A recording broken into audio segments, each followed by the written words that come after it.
பிதா சுதன் பரிசுத்த ஆவியின் பெயராலே ஆமேன். புனித பவுல் கொரிந்தியருக்கு எழுதிய முதல் திருமுகத்தில் இருந்து வாசகம். அதிகாரம் 15, இறை வார்த்தை 57. ஆகவே நம் ஆண்டவர் இயேசு கிறிஸ்துவின் வழியாக நமக்கு இந்த வெற்றியை கொடுக்கும் கடவுளுக்கு நன்றி. ஆண்டவரின் அருள்வாக்கு. இறைவா உமக்கு நன்றி. கிறிஸ்துவுக்குள் பிரியமான என் அன்பு சகோதர சகோதரிகளே, இந்த காலை நேரத்திலே உங்கள் அனைவரையும் இந்த நற்கருணை ஆராதனையில் பங்கு கொண்டு ஆண்டவருடைய வார்த்தைகளை கேட்டு ஜெபிக்க நான் அழைக்கின்றேன். ஏனென்றால் ஆண்டவருடைய அழைப்பை ஏற்று அவருடைய வார்த்தைகளை கேட்டு அந்த வார்த்தையின்படி நாம் ஜெபிக்கும் பொழுது நம்முடைய வாழ்க்கையிலே ஒரு மாற்றம் ஏற்படுகின்றது. ஆண்டவருடைய பிரசன்னம் நமக்கு வருகின்றது. ஆண்டவர் நம்முடைய கடமைகளை நிறைவேற்றுகின்றார். ஆண்டவர் நம்மோடு கூட இருந்து செயலாற்றுகின்றார். அப்படி என்றால் என்னுடைய வாழ்க்கையின் போர் என்ன, என்னுடைய வாழ்க்கையின் யுத்தம் என்ன என்பதை நாம் அறிந்திருக்க வேண்டும். அன்பார்ந்தவர்களே, ஏதாவது ஒரு காரியத்திலே நீங்கள் உங்களுக்குள்ளே போரிட்டு கொண்டு இருக்கலாம். குடும்ப பிரச்சனையிலே போரிட்டு கொண்டு இருக்கலாம். அது வெளியரங்கமான ஒரு போராக இருக்கலாம் அல்லது உள்ளரங்கமான ஒரு போராக இருக்கலாம். சில நேரங்களிலே உங்களால் தாங்க முடியாத அந்த பிரச்சனைகளினால் மனம் உடைந்து சோர்ந்து போய் இருக்கலாம். உங்களை பார்த்துதான் இந்த நாளிலே ஆண்டவராகிய இயேசு கிறிஸ்து சொல்லுகின்றார். இயேசு கிறிஸ்துவின் வழியாக நமக்கு இந்த வெற்றியை கொடுக்கும் கடவுளுக்கு நன்றி. எல்லா விதத்திலும் நமக்கு வெற்றியை கொடுப்பது நம் ஆண்டவராகிய இயேசு கிறிஸ்து. நான் உங்களிடம் ஒரு கேள்வியை கேட்கின்றேன். நீங்கள் கோயிலில் போய் முழு திருப்பலியும் கண்டு கொண்டது எத்தனை நாட்களுக்கு முன்பாக, அல்லது எத்தனை வாரங்களுக்கு முன்பாக, அல்லது எத்தனை மாதத்திற்கு முன்பாக, அல்லது எத்தனை வருடங்களுக்கு முன்பாக என்றும் உங்களை சுய ஆய்வு செய்து பாருங்கள். அதே போல உங்களுடைய தனி ஜெபத்திலே ஆண்டவரோடு உறவாடியது எத்தனை வருடங்களுக்கு முன்பாக என்பதையும் இந்த நாளிலே ஆய்ந்து அறிந்து பாருங்கள். அன்பார்ந்தவர்களே, நாம் ஆண்டவரோடு இணைந்து இருக்கிறோமா? நம்மால் ஆண்டவரோடு பேச முடிகின்றதா? என்னால் ஆண்டவரோடு ஒன்றித்து ஒரு செயலாற்ற முடிகிறதா என்பதை நாம் இந்த நாளிலே புரிந்து கொள்ள வேண்டும். நம்மளுடைய கடமை இந்த உலகத்திலே பொன்னை சேர்ப்பதோ, பொருளை சேர்ப்பதோ, அல்லது பெரிய லட்சாதிபதியாக வாழ்வதோ, வெளிநாடு கார்களிலும் வெளிநாடு மோட்டார் சைக்கிள்களிலும் பயணம் செய்து மற்றவர்களுக்கு முன்பாக பெருமையாக நடந்து கொள்வதோ கிடையாது. இந்த உலகத்திலே வாழும் நாட்களிலே இயேசு என்னோடு கூட இருக்கின்றாராம், அவர் எனக்கு கொடுத்த கடமைகளை நான் செய்கிறேனா என்றும் ஆய்ந்து அறிந்து பார்க்க வேண்டும். அன்பார்ந்தவர்களே, விடுதலை பயணம் 17வது அதிகாரம் 9வது இறை வார்த்தை வாசித்து பாருங்கள். மோய்சன் இவ்வாறு சொல்லுகின்றார். நான் மலை உச்சியில் கடவுளுடைய கோலை என் கைகளில் பிடித்து கொண்டு நிற்பேன் என்று அவர் வாக்கு கொடுக்கின்றார். எதற்காக அன்பார்ந்தவர்களே? ஏன் அந்த கோல் சாதாரண ஒரு கோலாக இருந்தது கடவுளுடைய கோலாக மாறியது? அந்த கோலை அவர் கையில் வைத்து ஆடு மாடுகளை மேய்த்து கொண்டு இருந்தார். ஆடு மாடுகளை மேய்த்து கொண்டு இருந்த அந்த கோலானது கடவுளுடைய கோலாக மாறியது எப்படி? ஆண்டவர் அவருடைய வாழ்க்கையிலே ஒரு அற்புதங்களை செய்தார். ஒரு முறை மோய்சனிடம் சொல்லுகின்றார், அந்த கோலை கீழே போடு என்று சொன்ன உடனே அவர் கீழே போடுகின்றார். அது ஒரு பாம்பாக மாறுகின்றது, அது ஒரு சர்ப்பமாக மாறுகின்றது. உடனடியாக ஆண்டவர் கட்டளையிடுகின்றார், நீ அந்த கோலை உன்னுடைய கையில் எடும். அந்த சர்ப்பத்தின் வாளை அவர் பிடித்து தூக்கும் பொழுதும் மீண்டும் அது கோலாக மாறுகின்றது.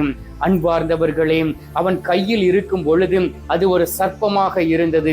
எப்பொழுது கடவுளுடைய வார்த்தைகளுக்கு கீழ்ப்படிந்து அவற்றை தரையில் போட்டாரோ அது கடவுளுடைய கோலாக மாறியது என்பதை நாம் புரிந்து கொள்ள வேண்டும்.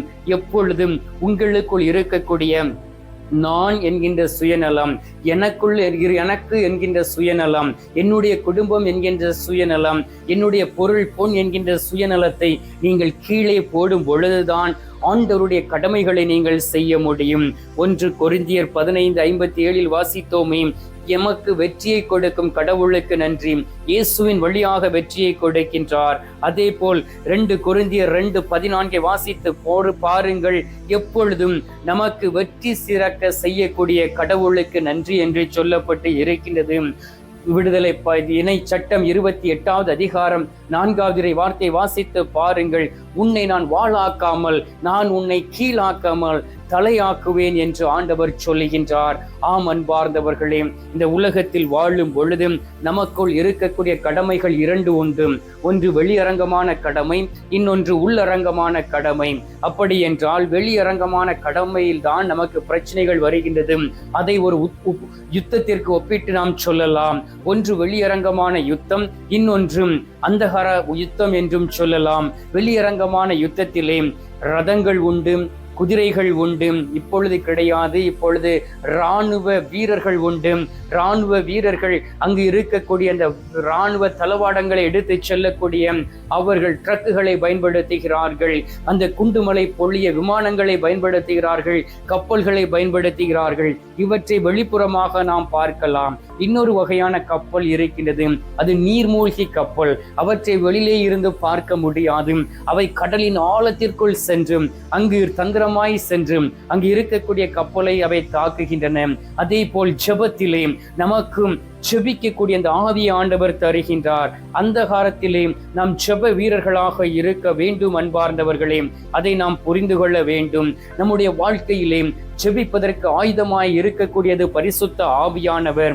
அந்த பரிசுத்த ஆவியானவர் என்னோடு கூட இருக்கிறாராம் என்பதை நாம் புரிந்து கொள்ள வேண்டும். எனவே தான் இந்த நாளிலே ஆண்டவராய இயேசு கிறிஸ்துவும் கூட அழகாக சொல்லுகின்றார். மத்தேயு நற்செய்தி 26வது அதிகாரம் 39வது வார்த்தையிலே, என் சித்தப்படி அல்ல உம்முடைய சித்தமே நிறைவேற்றட்டும் என்று சொல்லி அந்த கெட்சமனி தோட்டத்திலே தன்னை ஆவியில் ஊற்றி அவர் ஜெபிக்கின்றார். அன்பார்ந்தவர்களே, இந்த நாளிலே யாருடைய சித்தத்தை செய்கிறீர்கள்? உங்களுடைய கடமைகளை மட்டுமே நிறைவேற்றுகிறீர்களா அல்லது கடவுளுடைய கடமைகளை நிறைவேற்றுகிறீர்களா என்று நீங்கள் சுய ஆய்வு செய்து பாருங்கள். கடவுள் எனக்காக என்ன வைத்திருக்கிறார் என்பதை ஆய்ந்து அறிந்து புரிந்து அவருடைய விருப்பத்தை நிறைவேற்ற நீங்கள் பரலோகத்தில் இருக்கிற எங்கள் தந்தையே என்று ஜெபிக்கக்கூடிய ஜெபத்திலே உம்முடைய விருப்பம் விண்ணகத்தில் இருப்பதை போல மண்ணுலகத்தில் நிறைவேறச் செய்யும் என்று சொல்வதை போல நீங்களும் உங்களுடைய ஆண்டவருடைய விருப்பத்தை நிறைவேற்றக்கூடியவர்களாக இருக்கிறீர்களா என்பதை நீங்கள் ஆய்ந்து அறிந்து பாருங்கள். 1 தீமோத்தேயு 2வது அதிகாரம் 8வது வார்த்தையில் சொல்லப்பட்டு இருக்கின்றது, நீங்கள் கணவன்மார்களே மனிதர்களே, நீங்கள் கோபமும் தர்க்கமும் இல்லாமல் பரிசுத்தமான கைகளை உயர்த்தி எல்லா இடங்களிலும் ஜெபம் பண்ணும்படியாக உங்களை வேண்டிக் கொள்கிறேன், விரும்புகிறேன் என்று சொல்லப்பட்டு இருக்கிறது. எல்லா இடத்திலும் ஜெபிக்கக்கூடியவர்களாக இருக்க வேண்டும். எல்லா நேரத்திலும் ஜெபிக்கக்கூடியவர்களாக இருக்க வேண்டும்.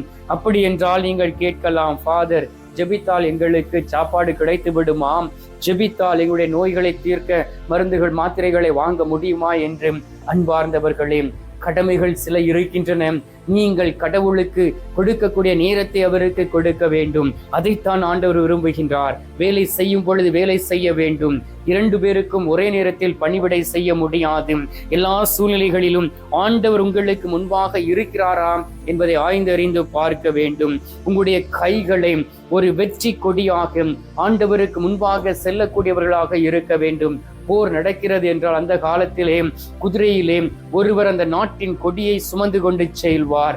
எந்த ஒரு பயமும் இல்லாமல் செல்வார். அதே போல்தான் ஆண்டவராகிய இயேசு கிறிஸ்து சாத்தானை சிலுவையில் வெற்றி கொண்டவர் நமக்கு முன்பாக சிலுவையின் வெற்றி கொடியை சுமந்து சென்று கொண்டு இருக்கின்றார். அதை நீங்கள் அறிந்திருக்கிறீர்களாம், அதை நீங்கள் புரிந்து இருக்கிறீர்களாம். இந்த நாளிலே வறண்ட நிலமாய் இருக்கக்கூடிய எங்கள் ஆத்துமாவுக்கு அவர் வற்றாத நீரூற்றாக கடந்து வருகின்றார். எனவே அவரை நோக்கி நாம் ஜெபிப்போம், அவரிடம் மன்றாடுவோம், கரங்களை உயர்த்துவோம். இறை வசனமாய் இருக்கக்கூடிய வேத வார்த்தைகளை நம்மை பாதுகாக்கக்கூடிய ஒரு பட்டயமாக எடுத்துக்கொள்வோம். போரிடுவதற்கு பயன்படுத்தக்கூடிய ஒரு ஆயுதமாக எடுத்துக்கொண்டு இந்த நேரத்தில் அவரிடம் மன்றாடுவோம். எங்கள் பரலோக தந்தையே, இயேசு கிறிஸ்துவை, தூய நல் ஆவியே, தகப்பனே, இந்த அருமையான நேரத்திற்காக உமக்கு நன்றி அப்பா. இந்த நாளிலே வெற்றியோடு செயலாற்றவும் என் ஆண்டவரோடு இணைந்து இருக்கவும், ஆண்டவரே பரிசுத்த ஆவியானுடைய வல்லமையை பெற்றுக்கொண்டு ஜெபிக்கவும் நீர் எங்களுக்கு பலத்தை தருவதற்காக உமக்கு நன்றி அப்பா. இந்நாள் மட்டும் எங்களை வாழ வைத்திருப்பதற்காக உமக்கு நன்றி ஆண்டவரே. திரு பாடல்கள் 63:4 சொல்லப்பட்டு இருக்கின்றதே, என் உயிருள்ள நாட்கள் எல்லாம் உம்மையே ஆராதித்து உமது பெயரையே சொல்லி நான் வாழ்வேன் என்றும். ஆம் தகப்பனே, உமது நாமத்தை மட்டுமே சொல்வதற்காக, உமது பெயரை அறிக்கையிடுவதற்காக நாங்கள் அனைவரும் ஒரே குடும்பமாக வந்திருக்கின்றோம். இதோ பிள்ளைகள் எல்லோரையும் நீர் ஆசீர்வதிப்பீராக. உமது அன்பு கரம் அவர்களோடு கூட இருப்பதாக. ஆண்டவரே, ஒவ்வொரு நாளும் என்னுடைய வாழ்க்கையிலே நீர் வெற்றி வீரராக வருகின்றீர். நாங்கள் தோல்வியை சந்தித்தாலும் அதில் இருந்து எங்களை மீட்டு எடுத்து எங்களை வெற்றி அடைய செய்கின்றீர். உமது பெயரை பறைசாற்றக்கூடிய மகனாக மகளாக மாற்றுகின்றீர். ஆண்டவராகிய இயேசு கிறிஸ்துவே, எங்களுடைய கைகள் எல்லாம் உம்மை நோக்கியே இருக்கின்றன. ஆண்டவரே, எங்களுடைய உள்ளம் உம்மை நோக்கியே இருக்கின்றன. நீர் தரக்கூடிய இந்த ஆசீர்வாதத்தை நாங்கள் பெற்றுக்கொள்ள இதோ தயாராக இருக்கிறோம். ஆண்டவராகிய இயேசு கிறிஸ்துவே, எஸ்ஐயா 59:19 சொல்லப்பட்டது போல, வெள்ளம் போல சாத்தான் வந்தாலும் ஆண்டவருடைய வல்லமை எங்களோடு கூட இருந்து சாத்தானுடைய வல்லமைகளை முறியடிக்கும் என்பதை உணர்கின்றோம். ஆண்டவரே, பிள்ளைகளுக்கு எதிராக சாத்தான் வைத்திருக்கக்கூடிய தீமையான திட்டங்களை ஒப்புக் கொடுக்கின்றோம். சாத்தானுடைய வல்லமைகளை ஒழித்திட வேண்டுமாய்மை நோக்கி செபிக்கிறேன் அப்பா. எல்லோரையும் நிறைவாக ஆசீர்வதித்து பிள்ளைகள் ஒவ்வொருவரையும் நிறைவாக பலப்படுத்திட வேண்டுமாயுமை நோக்கி செபிக்கின்றேன். இந்த அருமையான நேரத்திலே தகப்பனே, நீர் எங்களுடைய ஜெபத்தை கேட்டிருப்பதற்காக உமக்கு நன்றி. ஜெபத்தை கேட்டு பதில் தந்திருப்பதற்காக உமக்கு ஸ்தோத்திரம், ஸ்தோத்திரம், ஸ்தோத்திரம். மீட்பெரும் இரட்சகருமான இயேசுவின் திருக்கரத்தில் ஒப்புக் கொடுத்து எங்கள் தாய் கன்னி மரியாள் வழியாக ஜெபிக்கின்றோம். அன்பு தந்தையே, ஆமீன். பரலோகத்தில் இருக்கிற எங்கள் பிதாவே, உம்முடைய நாமம் அர்ச்சிக்கப்படுவதாக. உமது ராஜ்யம் அருக, உமது சித்தம் பரலோகத்தில் செய்யப்படுவது போல பூலோகத்திலும் செய்யப்படுவதாக. எங்கள் அனுதின உணவை எங்களுக்கென்று அளித்தருளும். எங்களுக்கு தீமை செய்கிறவர்களை நாங்கள் பொறுப்பது போல எங்கள் பாவங்களை பொறுத்தருளும். எங்களை சோதனை விழவிடாதையும் தீமையில் இருந்து எங்களை ரட்சித்தருளும். ஆமீன். அருள் நிறைந்த மரியே வாழ்க, கர்த்தர் உடனே பெண்களுக்குள் ஆசீர்வதிக்கப்பட்டவள் நீரே. உம்முடைய திரு வயிற்றின் கனியாகிய இயேசும் ஆசீர்வதிக்கப்பட்டவரே.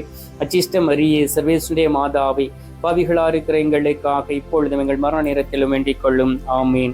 பிதாவுக்கும் சுதனுக்கும் பரிசுத்த ஆவிக்கும் மகிமை உண்டாவதாக. ஆதியில் இருந்தது போல இப்பொழுதும் எப்பொழுதும் என்றென்றும் இருப்பதாக. ஆமீன். அன்பார்ந்தவர்களே, நற்கருணை நாதர் தரும் ஆசீர்வாதத்தை பெற்றுக் கொள்வோம்.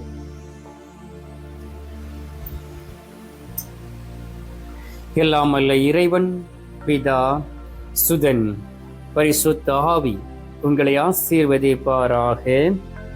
ஆமீன்.